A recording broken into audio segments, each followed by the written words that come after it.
Ganpati Accessories Point. For all kind of beautiful and fantabulous mobile accessories, visit Ganpati Accessories Point and enjoy your shopping because your search will end here. अपने आप को तो आप रखते हैं fit and fine और आपका mobile आप उसे भी दीजिए smart look Ganpati accessories point के साथ। राष्ट्रीय विधिक सेवा प्राधिकरण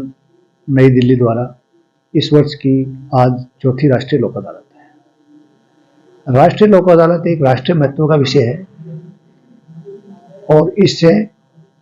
आमजन को जो राहत दी जा सकती है वो देने का प्रयास किया जाता है। अक्सर देखा जाता है कि लोग जहां न्याय की बात आती है, राहत की बात आती है, अंततः न्यायालय की शरण लेते हैं।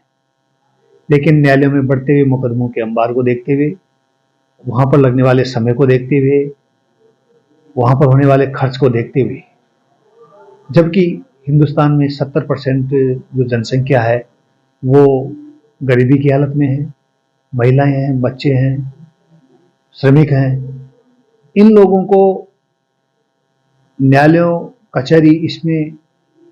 समय लगता है और पैसा भी खर्च करना पड़ता है। अंततः उनका निस्तारण निर्णय जो आता है इतना समय लगने के पश्चात भी उस उद्देश्य को पूरा करने के लिए राष्ट्रीय लोक अदालत द्वारा एक समझाइश, एक दूसरे के सहयोग, भाईचारे को बढ़ावा देके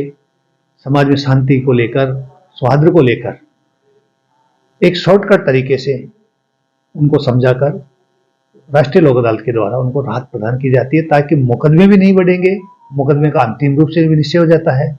और समाज में शांति बनी रहती है। पेंडिंग जो मुकदमे हैं उनमें प्री काउंसलिंग जो चल रही थी उसमें हमने करीबन 1500 मुकदमों का तो हमने कंसेंट प्राप्त कर ली थी। इसके अलावा हमारे न केवल पेंडिंग बल्कि जो प्री लिटिगेशन स्तर पे यानी कि ऐसी स्थितियां जिनमें कि कोई नागरिक न्यायालय में जाता, किसी सरकारी ऑफिस में जाता, किसी इंस्टीट्यूट में जाता और वहां से अपनी राहत प्रदान करने के लिए वो एप्लीकेशन देता और उन एप्लीकेशंस को उसका विवाद के रूप में उसका जन्म हो या नहीं हो, उससे पहले ही राष्ट्रीय लोक अदालत के माध्यम से हमने उनको संभाला और उनको मुकदमों को न्यायालय में जाने से हमने रोका, यानी कि उनको वो राहत जो कि एक विवेचन करने के पश्चात और एक काफी समय लगने के पश्चात कुछ समय लगता वो उससे पहले ही हमने राष्ट्रीय लोक अदालत के माध्यम से देने के प्रयास कर रहे हैं। ऐसे काफी मुकदमों की संख्या रहेगी क्योंकि सरकार की जन कल्याणकारी योजनाएं भी है, बैंकिंग मुकदमे भी है, बिजली के भी हैं, पानी के भी हैं, टेलीफोन के भी हैं, क्रेडिट कार्ड के भी हैं, केसीसी के भी हैं। ये ऐसी कई स्थितियां आती हैं जिनमें कि बाद में लिटिगेशन पैदा होता है, उनको भी हम रोकने का पूरा प्रयास राष्ट्रीय लोक अदालत के मार्फत समझाइश से